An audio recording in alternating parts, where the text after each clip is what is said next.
con ustedes tenemos a nuestro conferencista, joven investigador de la Dirección de Investigaciones, Manuel Latorre Quintana. Él es médico egresado de la Fundación Universitaria Juan N. Corpas, investigador del Instituto de Cirugía de Tórax y Tórax en la ciudad de Cúcuta, coinvestigador del proyecto de tromboenderectomía pulmonar del equipo de hipertensión pulmonar, coinvestigador en proyectos del equipo de cirugía bariátrica de la Fundación Clínica Shayo. Hoy nos están acompañando para presentarnos un tema relacionado con un diseño de investigación de casos y controles. Muchísimas gracias, doctora Sandra, por la presentación. Muy buenos días para todos. Indiscutiblemente me siento muy honrado por la invitación. Estar en frente del público Shayo indiscutiblemente es un honor y espero les guste mucho el desarrollo del tema. Me voy a permitir compartir pantalla. Doctora Sandra, ¿usted me podría confirmar cuando ya la vea, por favor?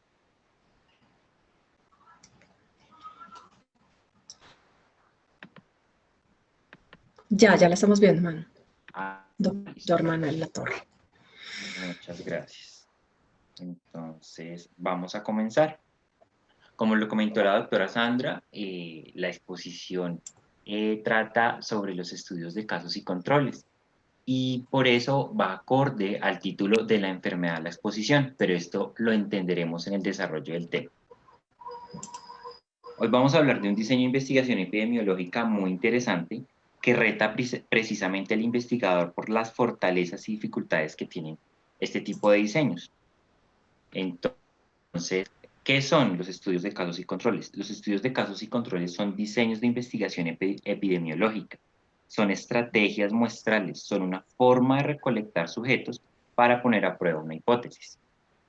Este diseño en particular busca evaluar si una causa lleva a un efecto. Se caracterizan por ser observacionales. ¿Esto qué quiere decir? Al ser observacionales, el investigador no manipula la variable independiente, o mejor llamada causa.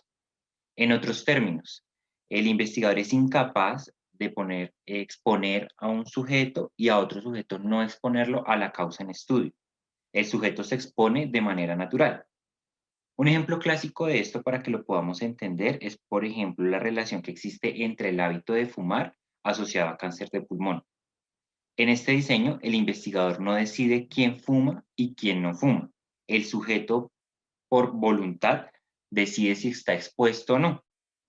En contraste, por ejemplo, con los ensayos clínicos, en el que el investigador, en cierto caso, pondría a un grupo a fumar y a otro grupo no lo expondría a este factor.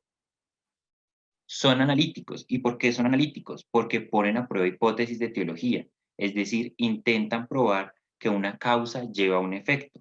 En términos matemáticos, que una X lleva a una Y. Y basados en el ejemplo, que el hábito de fumar lleva al cáncer de pulmón. Para hacer esto posible, requiere de dos grupos y en algunos casos de más grupos, pues para comparar esa asociación de exposición y de no exposición.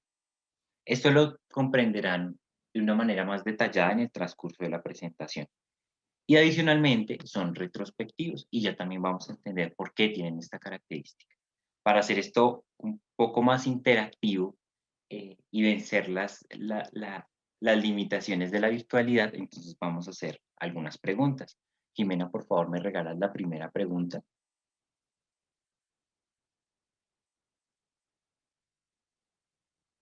Listo, entonces, ¿cuál de los siguientes no es un estudio observacional analítico? Los estudios retrospectivos, los reportes de caso, los estudios transversales o los estudios de cohorte.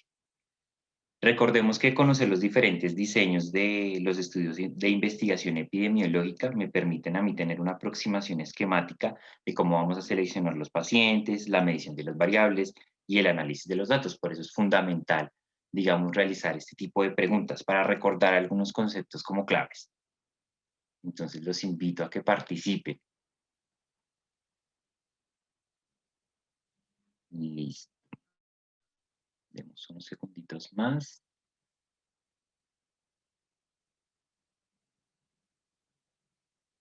La idea es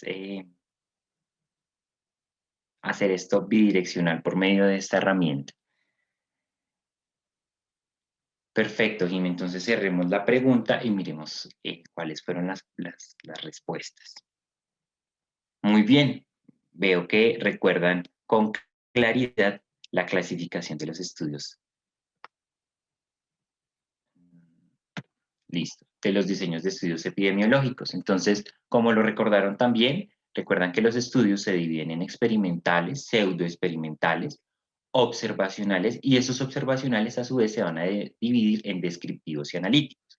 De estos descriptivos, más adelante recordaremos que existen especialmente los reportes de caso y los series de caso, y en los analíticos encontramos los estudios retrospectivos, o mejor llamados casos y controles, los transversales o los prospectivos o estudios de cohorte. También, como lo pueden observar, se encuentra la pirámide de la evidencia, que nos permite precisamente identificar que los estudios de casos y controles no hacen parte de la cúspide. Esto está dado por algunos sesgos que se pueden cometer en la realización de su diseño. A pesar de esto, son estudios muy significativos, especialmente para políticas en salud pública en países en desarrollo. Los estudios de casos y controles, por lo tanto, van a pretender establecer la relación entre un desenlace y una exposición previa, partiendo de al menos dos grupos, unos con el desenlace de interés, llamados casos, y otros libres de ese desenlace, conocidos como controles. Como ya lo mencioné, partimos del desenlace. Eso hace que su diseño sea retrospectivo. Si yo parto de la enfermedad y me devuelvo en el tiempo a mirar la exposición previa asociada, pues prácticamente eso es lo que lo define como un estudio retrospectivo. Estos estudios son relativamente nuevos y modernos, especialmente para el desarrollo de nuestra ciencia. Quiero mencionar a las personas como más representativas en la historia de los estudios de casos y controles. Dentro de esos, el primero, que es el doctor John Snow, muchos lo identifican como el padre de la epidemiología, que fue el primero en desarrollar un pseudoestudio de casos y controles hacia 1840. ¿Qué hizo? Recolectó pacientes que tenían cólera y otros que no lo tenían, pero que de alguna forma estaban sometidos a las mismas exposiciones. Y identificó que dentro de las principales causas está la relacionada con la potabilización del agua. Ya hacia 1926, Lane y Clayton estudiaron en pacientes que desarrollaban, por ejemplo, cáncer de mama, e identificaron algunos factores asociados, por ejemplo, a la reproducción. Pero indiscutiblemente el boom de los estudios de casos y controles los dio el doctor Richard Dodd y Austin Blanford en 1948. Ellos quisieron, recolectaron pacientes con cáncer de pulmón y sin cáncer de pulmón. Todos estaban expuestos al tabaquismo. Y lo que ellos hicieron fue determinar esa asociación que existe entre el cáncer de pulmón y el tabaquismo. En 1950, entonces el doctor Mantel y Hansel dan las bases metodológicas para los estudios de casos y controles. Su método permite evaluar, por ejemplo, la sobreestimación de una tercera variable que influya en la asociación entre el desenlace y la exposición. Y ya Minten en 1970 las bases modernas que nos permite, pues digamos, tener como piedra angular de interpretación el OR. ¿No? Como investigador en formación, considero que las bases metodológicas son lo más importantes para comprender un diseño de investigación, y es la base para desarrollar o proponer propuestas con este tipo de diseño. Entonces, para poder hablar de las bases metodológicas, me voy a permitir hacer un ejemplo. Digamos que en mi comunidad de deportistas, en mi municipio, que es Chía, aumentó de manera discreta el número de casos de cáncer de próstata en pacientes menores de 40 años. Yo identifico como posible causa el consumo de suplementos hiperproteicos, que es lo que vemos acá, la X de exposición y la Y de efecto, que sería el cáncer de próstata en pacientes menores de 40 años. Este ejemplo cumple con algunas características fundamentales de los estudios de casos y controles. ¿Cómo cuáles? Entonces, estamos tratando con una enfermedad de baja incidencia. La presentación de cáncer de próstata en menores de 40 años es extremadamente rara. Entonces, esa es una de las características de estos diseños. Se puede trabajar con enfermedades de muy baja incidencia o de presentación rara. Lo segundo, digamos que estos pacientes consumen desde sus 18 años estos suplementos hiperproteicos y presentan la enfermedad casi hasta los 40 años. Estamos hablando de un largo periodo de latencia. Al precisamente no partir de manera retrospectiva y no tener que hacerle un seguimiento en el tiempo, me estoy ahorrando ese largo periodo de latencia, ese largo periodo de exposición en seguimiento. ¿Listo? Y lo tercero, indiscutiblemente, es que la hipótesis sugerida parte de muchos estudios descriptivos, entonces, de reportes de casos, de series de casos, que pues no tienen la capacidad como de debatir una hipótesis, pero sí la pueden proponer a partir de su observación. Entonces, por ejemplo, digamos que esta situación se reportó en una serie de casos en el cual se documenta pacientes con SEA de próstata temprana y una exposición frecuente a suplementos hiperproteicos. Y lo cuarto, que es fundamental, y creo que voy a ser muy reiterativo con eso, es que deben existir bases sólidas y confiables para la información. Dentro de esas está las historias clínicas completas. Esto nos va a disminuir un sesgo que es muy común, que se llama sesgo de memoria. ¿Cuándo no usarlos? Entonces, cuando se intenta medir incidencia y prevalencia. ¿Pero por qué? Recordemos que yo como investigador voy a decir el tamaño de mi muestra. Puedo tener 2 controles por cada caso, por lo que no es objetivo estimar una incidencia o prevalencia de una enfermedad. La población total sería adaptada por el investigador. Cuando se intenta medir otros posibles efectos de una exposición. Esto está dado principalmente porque yo debo desde el comienzo definir mi desenlace. Entonces, yo a partir de mi desenlace puedo medir como causa, por ejemplo, el consumo de suplementos hiperproteicos, pero también, como estoy partiendo de manera retrospectiva, yo podría evaluar el consumo de aminoácidos, el consumo de testosterona exógena, ejercicio anaerobio. Lo que no puedo hacer es partiendo, como parto de manera retrospectiva, hacer una relación entre suplementos hiperproteicos y otros efectos como litiasis renal, lesión renal, cáncer de vejiga. ¿Listo? Este diseño pues no nos lo permite.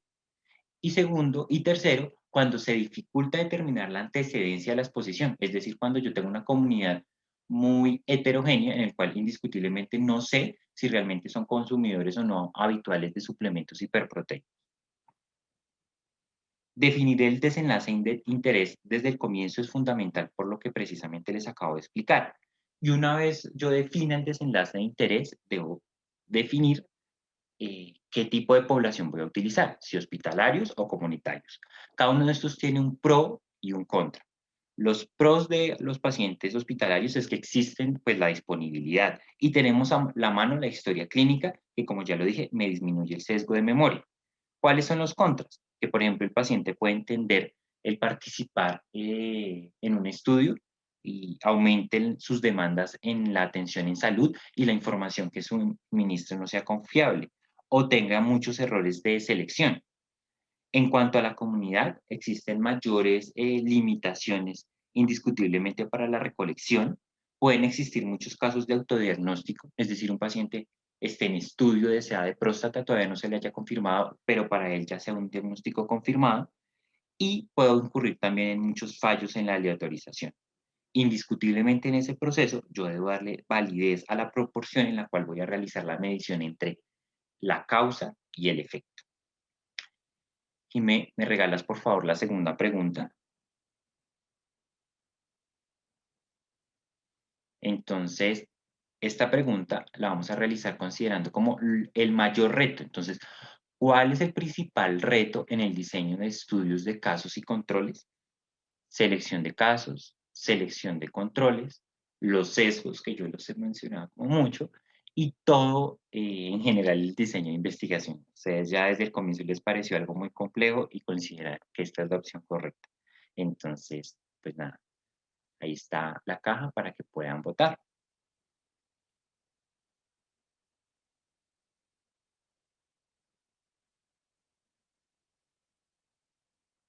Indiscutiblemente en el desarrollo de la charla vamos a identificar que eh, el diseño tiene muchos retos, pero hay algo que nos va a generar un reto mayor y que el investigador debe ser muy, muy cuidadoso.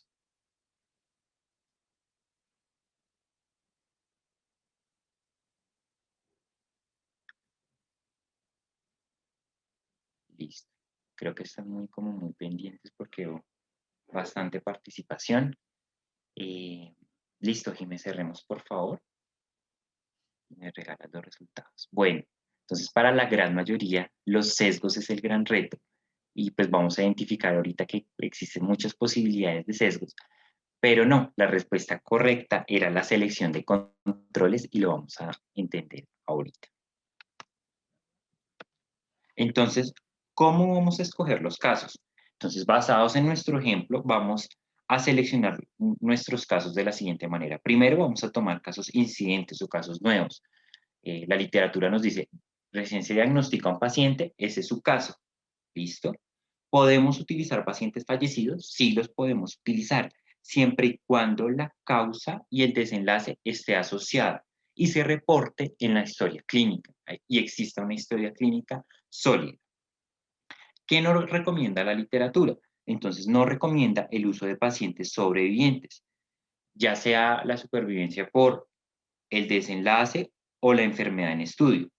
Esto dado que puede aumentar el sesgo de memoria, es muy común en los pacientes sobrevivientes, o que la sobrevivencia no esté asociada a al factor de estudio o al desenlace, o que el estatus de la enfermedad me cree un factor confusor.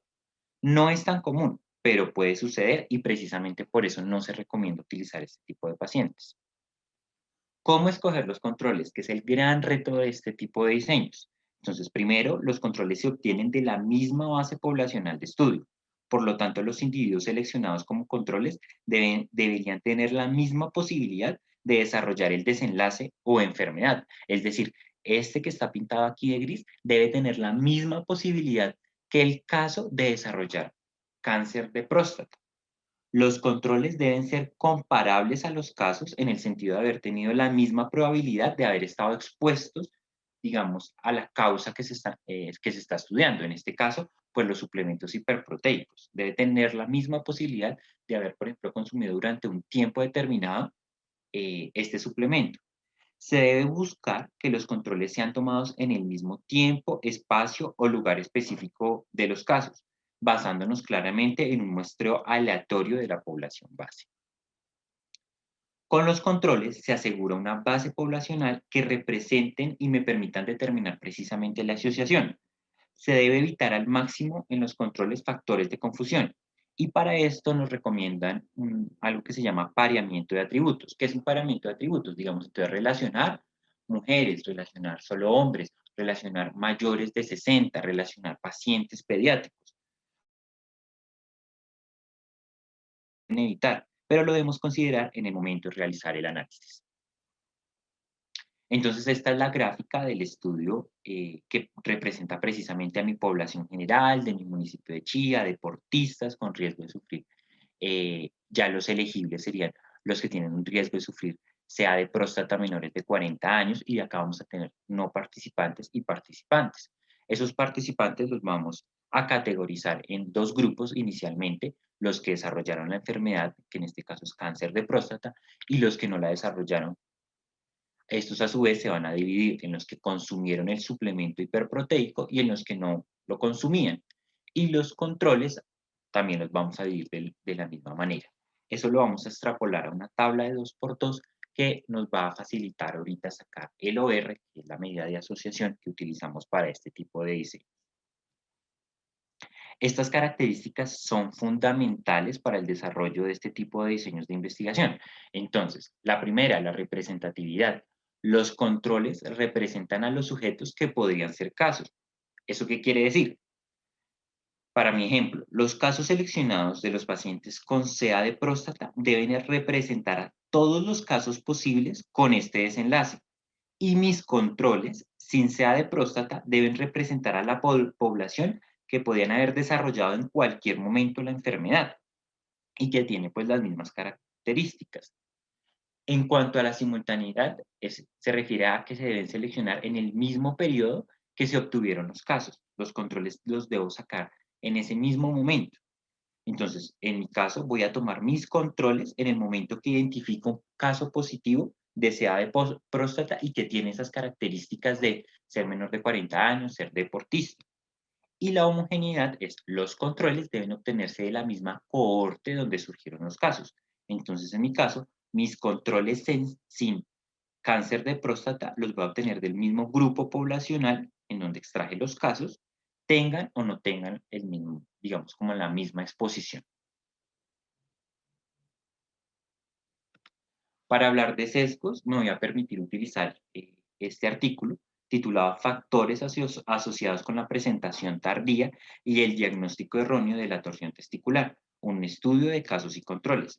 Fue escrito en el 2017, publicado en The Journal of Pediatrics, y ellos se plantean que las demoras en el tratamiento de la torsión testicular se asocia a un mal resultado debido a que se pierde la viabilidad del testículo y eso hace que se aumenten las tasas de orquidectomía o pues la extracción del testículo que generó isquemia.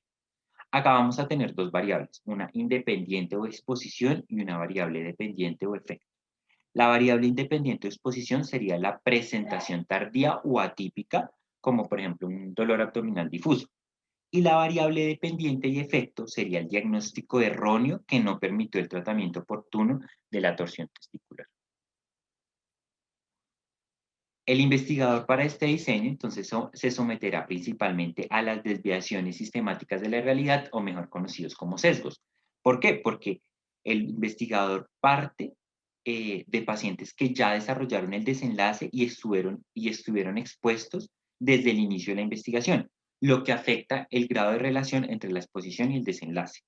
Se enfrenta también a las dificultades de seleccionar adecuadamente a los pacientes, considerando variables confusoras como una población pediátrica heterogénea. Por ejemplo, tendríamos, no sé, pacientes con condiciones sociodemográficas diferentes que limiten el acceso a los servicios de salud, pacientes que se les dificulte la comunicación y que de pronto no sea un diagnóstico tardío, sino que sencillamente no comunicó oportunamente los síntomas, ¿sí? Y adicionalmente se enfrentará a las dificultades de medir la exposición y el desenlace. Y esto en relación, por ejemplo, con los pacientes pediátricos en los que vamos a necesitar de un segundo informante como es el cuidador, el acudiente, y pues digamos ahí podemos incurrir en muchos sesgos de memoria.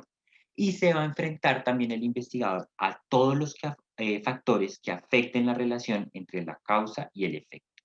Entonces, considerando como esas generalidades de los sesgos, Jimé, ¿me regalas la tercera pregunta, por favor?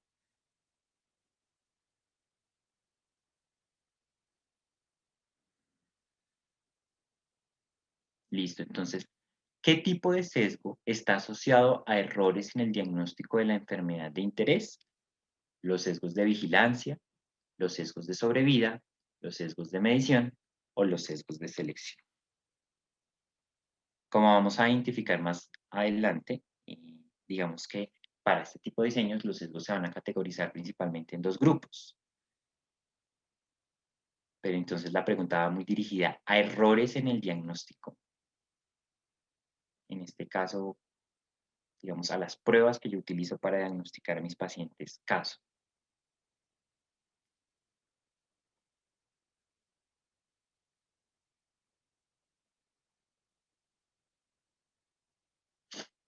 Listo. Vamos a dar unos minuticos para las personas que no han podido participar. La idea es que podamos identificar, digamos, algunos conceptos previos.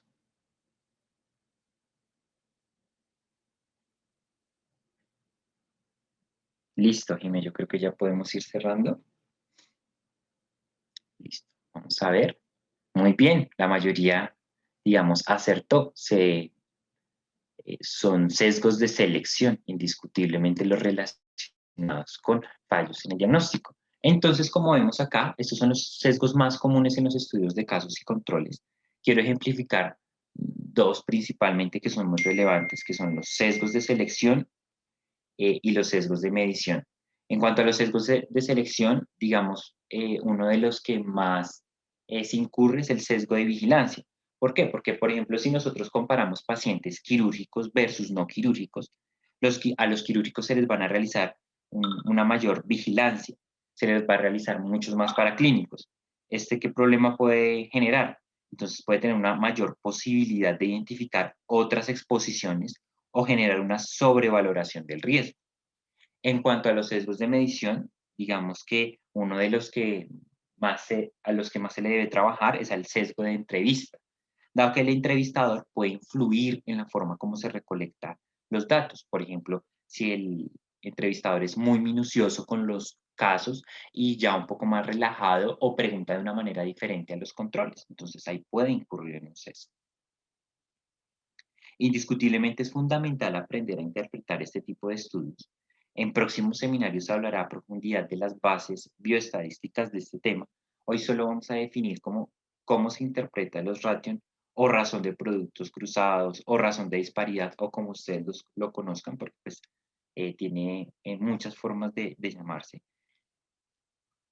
Y para eso tenemos que considerar que los estudios analíticos, como ya lo mencioné, se caracterizan fundamentalmente porque ponen a prueba una hipótesis para establecer causalidad o etiología.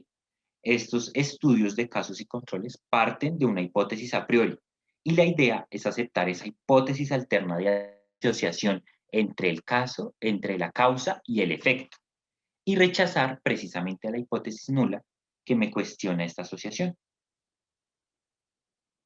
Consideremos un ejemplo para poder entender mejor este apartado. Nosotros, por ejemplo, queremos establecer la relación entre la exposición de pesticidas y cáncer de mama en mujeres que se dedican a la jardinería, la agricultura y demás actividades afines que tienen que utilizar este tipo de elementos. También en mi municipio de Chía, en menores también de 40 años. Basados como en esta problemática, pues nosotros tenemos acá como el diseño general del estudio y tenemos una tabla de 2x2. Entonces, de las pacientes que presentaron la enfermedad o los casos y los pacientes que no generaron la enfermedad o controles. Adicionalmente, los vamos a categorizar si tuvieron o no la exposición al pesticida.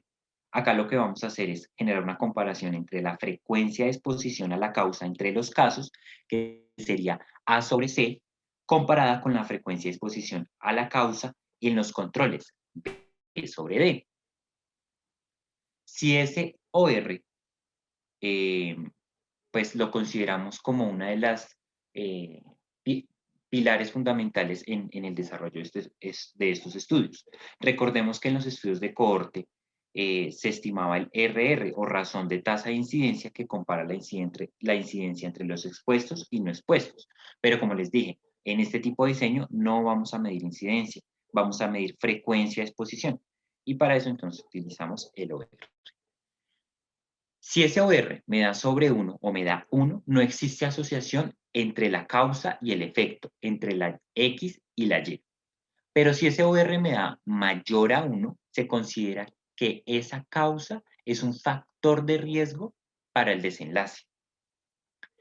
Al contrario, si ese OR me da menor a 1, se considera que esa causa o esa X en estudio es un factor protector para el desenlace.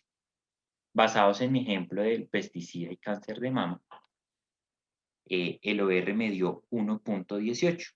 Les pregunto a ustedes, Jimmy, la última pregunta, por favor.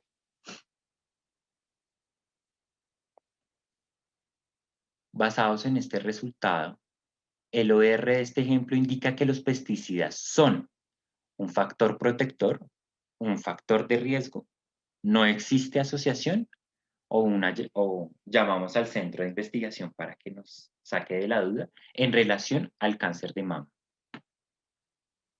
Recuerden que el OR es de 1.18. Entonces, participen, denos su interpretación. ¿Existe o no existe asociación?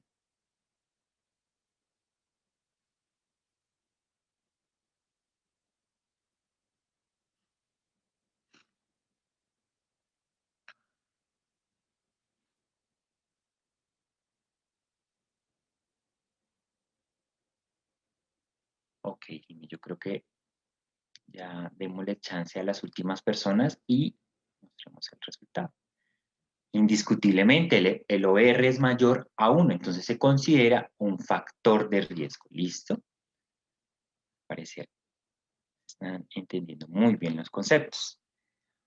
Para terminar de comprender este concepto del OR y de su interpretación, voy a utilizar este ejemplo. Entonces, microlitiasis testicular como un factor de riesgo para cáncer testicular, un estudio de casos y controles publicado en la revista de la Sociedad Colombiana de Urología, fue un estudio desarrollado en un hospital en la ciudad de Bogotá, en pacientes entre los 5 y los 35 años. Entonces ellos plantean que la microlitiasis testicular tiene una prevalencia no superior al 5.6% y pues que digamos que no existían estudios con una fuerte evidencia que asociaran precisamente la microlitiasis con el cáncer testicular.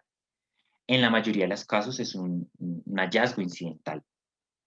Ellos también determinaron dentro del estudio o se protegieron de alguna forma de antecedentes que se presentaran como factores de confusión, como antecedentes de cáncer testicular contralateral o criptorquidia.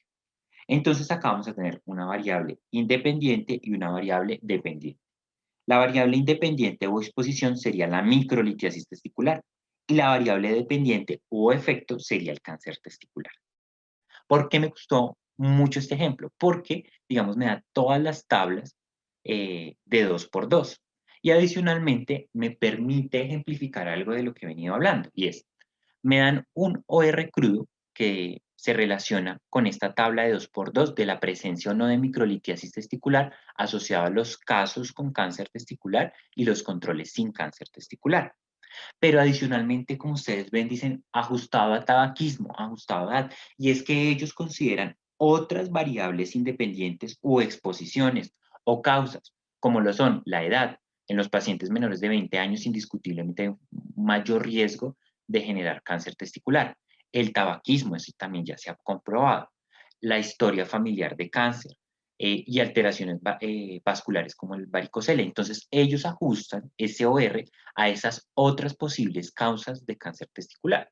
Y como ustedes pueden identificar, todos los ORs me dan sobre el 1 o mayor a 1, por lo que se considera que la microlitiasis testicular es un factor de riesgo para desarrollar cáncer testicular. Adicionalmente, si nosotros queremos mirar qué precisión tiene esta asociación, debemos considerar el intervalo de confianza. Este intervalo de confianza no debe sobrepasar el 1. Pues como vemos acá, ninguno de estos intervalos de confianza pasa el 1.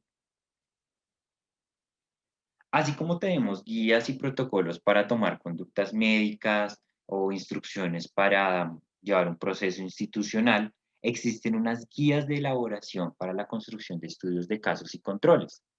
Estas guías se conocen como las guías STROP y básicamente son unas guías que le dicen, usted como investigador no está solo, usted tiene un checklist que le permite a usted identificar, entonces trazar una muy buena metodología, seleccionar muy bien a sus controles, a sus casos, cómo va a realizar el análisis estadístico, qué variables debe considerar y qué variables se le pueden presentar como variables de confusión. Entonces, pues con este QR pueden descargar es como este manual o esta lista de chequeo que les facilitará muchísimo el trabajo al realizar este tipo de diseño. Ya para terminar, quiero dar como mi último ejemplo. Este artículo se titula HLA-BRI 1.14, es un alelo protector de la esclerosis múltiple en una población colombiana mixta. Entonces es un artículo publicado en la American Academy of Neurology en el 2016. El objetivo principal era determinar la asociación entre alelos HLA y la esclerosis múltiple en un grupo de pacientes de Bogotá. ¿Cuál era la dificultad? Principalmente, y es que estaban enfrentados a una población heterogénea, diferente. ¿Y en qué aspectos diferentes? La ascendencia genómica era diferente, porque pues como nosotros sabemos, nosotros somos una mezcla de razas. Y para eso entonces ellos tuvieron que determinar precisamente esa ascendencia genómica o historia matrilineal, y eso lo hicieron a partir del ADN mitocondrial. Indiscutiblemente utilizar una enfermedad con una baja prevalencia, que es una de las características de los estudios de casos y controles. La prevalencia de la esclerosis múltiple en Bogotá es del 4.4 por 1000 habitantes, lo que lo convierte en una zona de bajo riesgo comparada con otras ciudades, especialmente, por ejemplo, en Europa. La esclerosis múltiple es una enfermedad neurodegenerativa de alto impacto, no solo para el paciente, sino genera un impacto económico bastante relevante. Y este estudio, digamos que, generó un impacto mayor, dado que no existía artículos relacionados con esclerosis múltiple en Colombia y otros estudios tampoco en Latinoamérica. Entonces no se habían determinado HLA protectores ni de riesgo en población latina, que tienen más o menos las mismas características de ascendencia. Ellos quisieron, entonces utilizaron el Ration o R para reflejar el efecto del riesgo y también hicieron un análisis de regresión logística. La primera estimación permitió identificar que la ascendencia de estos pacientes principalmente tenía un predominio europeo, seguido de amerindio y por último africano. Basados como en esa claridad de este factor de confusión, entonces se identificaron dos alelos principalmente, considerando pues que la P fuera estadísticamente significativa y que el intervalo de confianza no sobrepasara el 1. Entonces, tenemos el HLA-14, que nos dio un OR de 0.16, por lo cual se consideraría un factor protector. Y pues tenemos, como les dije, un intervalo de confianza que no sobrepasa el 1. Y tenemos el HLA-15 como un factor de riesgo, 3.5, 3.05. Y de igual manera tenemos un intervalo de confianza que nos cuantifica esa precisión de la asociación. En conclusiones, entonces, ¿cuáles son las ventajas de este tipo de estudios? Entonces, los estudios de casos y controles tienen un periodo de estudio corto, exigen un menor tamaño muestral y precisamente esto se relaciona a que yo puedo recolectar fácilmente un caso y 2 o 3 controles para cada caso. Hacen posible el estudio de enfermedades de baja incidencia y después lo ejemplificamos, por ejemplo, con la microlitiasis o la esclerosis múltiple. Son económicos porque precisamente me ahorran el seguimiento en esos largos periodos de latencia. Se pueden estudiar múltiples exposiciones, como ya lo vimos en el ejemplo de microlitiasis testicular, y son muy útiles para estudios de nuevas enfermedades o de efectos secundarios a medicamentos. ¿Cuáles son las desventajas? Mayores riesgos de sesgos de información y de selección, dificultad para determinar la antecedencia de la exposición, entonces en los que no tengamos, en una población que no tengamos claro si existe o no la exposición. Se deben seleccionar, y como les dije, es el mayor reto, muy bien los controles basados en las características que mencioné.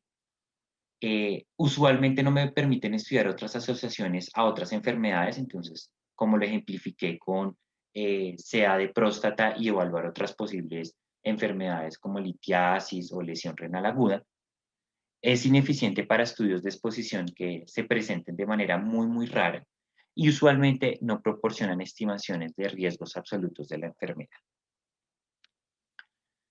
Para final, pues agradecerles por su participación, por su asistencia e indiscutiblemente al Centro de Investigación por la oportunidad. Este es mi correo electrónico institucional. Siempre estoy muy atento a lo que necesiten y pues de nuevo, mil y mil gracias.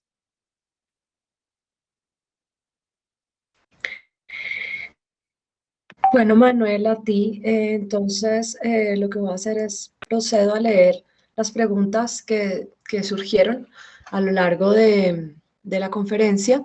Creo que algunas ya las has tocado, sin embargo, pues por respeto a nuestros asistentes te la voy a leer. Una es de Gabriela Ramírez, que dice: Doctor Latorre, buenos días. Gracias por esta excelente conferencia. Soy médico interna y lo sigo desde Chile. Tengo una pregunta. ¿Cómo puedo disminuir el sesgo de memoria en el desarrollo del estudio? Ok, listo. Pues es una pregunta muy valiosa. Muchísimas gracias, doctora Gabriela. Entonces, lo primero, como le dije, no utilizar pacientes sobrevivientes. Lo segundo, tener muy claro mi desenlace de estudio. Entonces, en el caso, todas las enfermedades que mencioné. Lo tercero es como ser muy objetivo en cómo yo recolecto mis controles y mis casos. Lo cuarto, la literatura muchas veces manifiesta que hay que cegar al investigador para que precisamente no vaya a ser diferente el abordaje que va a realizar con los casos y con los controles, y esto pues me puede llegar a generar algún sesgo de memoria. Y lo tercero, el entrevistador no tiene que ser tan minucioso, tan acucioso en la forma como realiza las preguntas, porque eso también puede generar en el paciente algunas inseguridades que esté relacionado con el sesgo de memoria. Bueno, esta otra. Doctor Latorre, buenos días. Excelente ponencia. soy estudiante de medicina y me gustaría preguntarle lo siguiente. Existen muchas limitaciones para investigar en especialidades quirúrgicas. ¿Este tipo de diseño se puede utilizar para investigar complicaciones asociadas a procedimientos quirúrgicos? Ok. También es una pregunta muy interesante. Indiscutiblemente, investigar en campos quirúrgicos siempre va a ser un reto. Existe un artículo muy interesante llamado Investigación quirúrgica o ópera cómica. Muchas preguntas, pero pocas respuestas. Y precisamente debate sobre la problemática que plantea el doctor Jeremías. Y es, dado los aspectos éticos, existen muchas limitaciones, por ejemplo, para realizar ensayos clínicos. Por lo cual sería muy oportuno realizar este tipo de diseños por ejemplo, para evaluar como exposición una cirugía y como desenlace una complicación. ¿Cuál es el detalle? Si el investigador define cuál es la cirugía o el tratamiento que se le va a realizar, ya no se consideraría un estudio de casos y controles. Recuerden que estos estudios son observacionales. El investigador no manipula la variable independiente. Es decir, el procedimiento se le asignó a un paciente es porque el paciente tiene unos criterios clínicos para realizarlo, no porque el investigador decidió si usted se va por esta línea o se va por esta línea. ¿Listo? Entonces, creo que sí es muy válido, pero debemos ser muy, digamos, como muy juiciosos o muy minuciosos en cuanto a esa pequeña línea de quién decide qué procedimiento o qué tratamiento se va a realizar. Bueno, esta pregunta la hace Osmar. Eh, ¿Qué opinas de los intervalos de confianza en interpretación? Ok, los intervalos de confianza a mí me sirven no solo para cuantificar la precisión de esa relación entre causa y efecto que me determina el OR. Digamos que los intervalos de confianza me pueden servir para muchas otras cosas. Lo que pasa es que, como por temas de tiempo, digamos, no fui tan extenso. Pero, por ejemplo, puedo, a partir del intervalo de confianza, si por ejemplo no sobrepasa el 1, estimar algo que se llama riesgo atribuible a la población. ¿Esto qué significa? Digamos que en el caso de los pacientes expuestas a pesticidas y cáncer de mama, si yo tengo un intervalo de confianza que no sobrepasa el 1, puedo sacar un riesgo atribuible. Digamos que ese riesgo atribuible me da 0.16. ¿Eso qué significa? En términos más o en términos menos, ese 0.16 se puede interpretar que 16% de los cánceres de mama se asocian a la exposición a pesticidas. Es decir, me da un valor adicional de interpretación. Entonces, los intervalos de confianza para los estudios de casos y controles son muy valiosos y me permiten a mí tener una mayor interpretación de esta relación causa-efecto. Bien, acá hay otra pregunta. Si bien puedo comparar controles y casos, o enfermos y no enfermos, ¿puedo comparar casos con otros casos? No entendí la pregunta. No sé Mm, si tú la entendiste.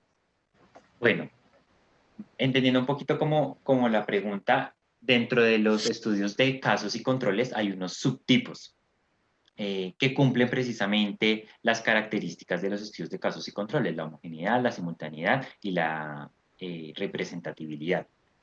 Esos subtipos, digamos, los más representativos y los que son más, digamos, más valiosos son los estudios de caso cohorte, caso control anidado en una cohorte y caso-caso. Es decir, comparar casos con otros casos. Pero acá yo no comparo en sí dos grupos, lo que hago es una comparación de periodos.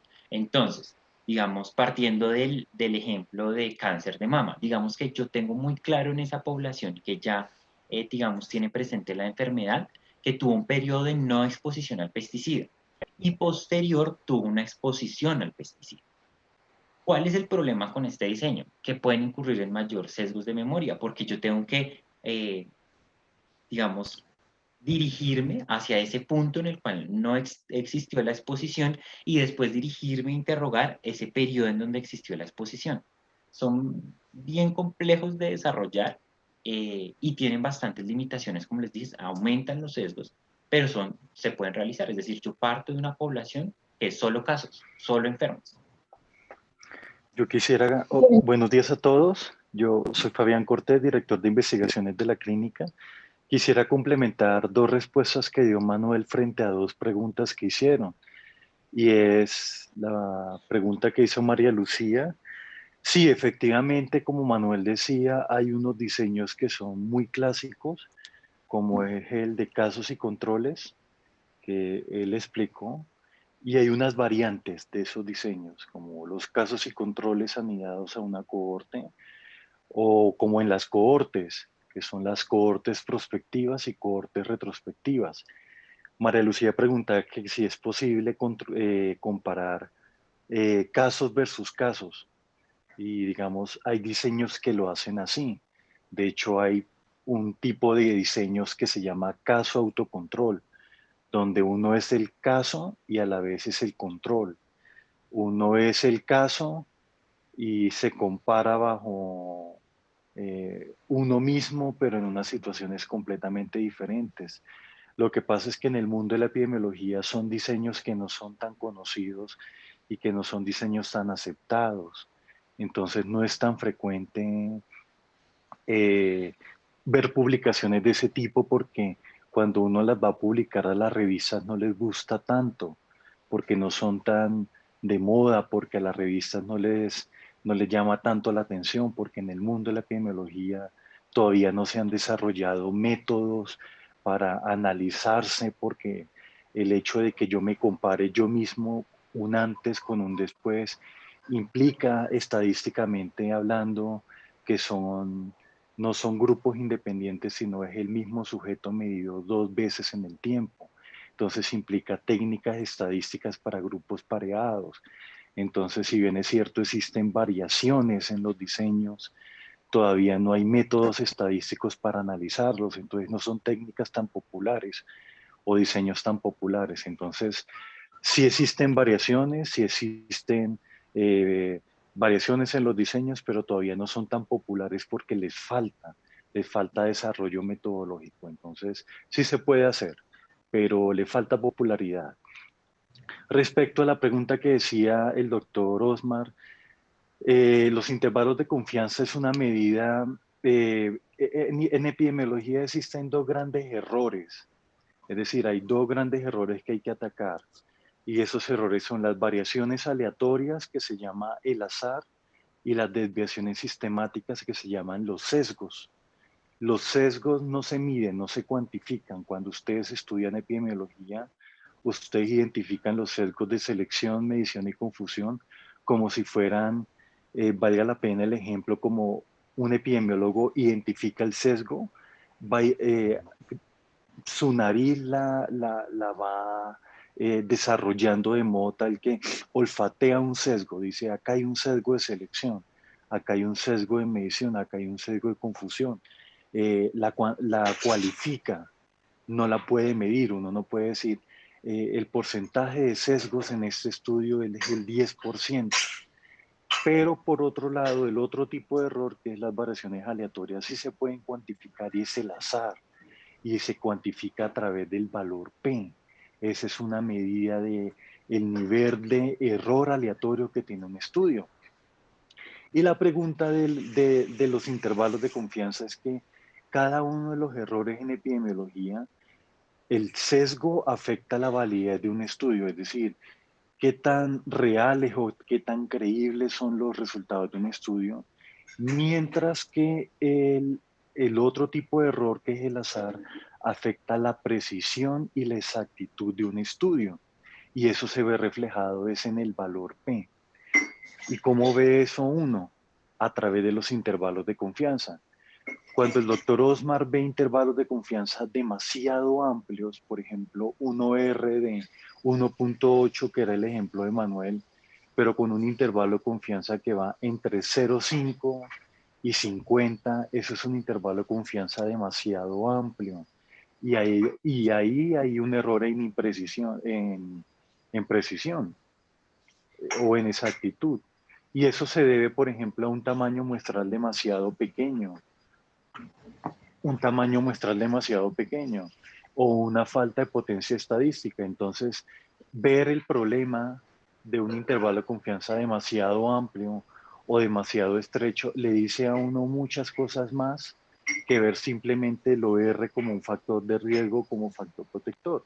Entonces, es una forma mucho más amplia o una forma mucho más compleja de ver el problema, porque le dice a uno factores adicionales o condiciones adicionales como falta de potencia estadística o como falta de exactitud o falta de precisión. Entonces, digamos, es un valor adicional que uno ve cuando tiene resultados en un estudio.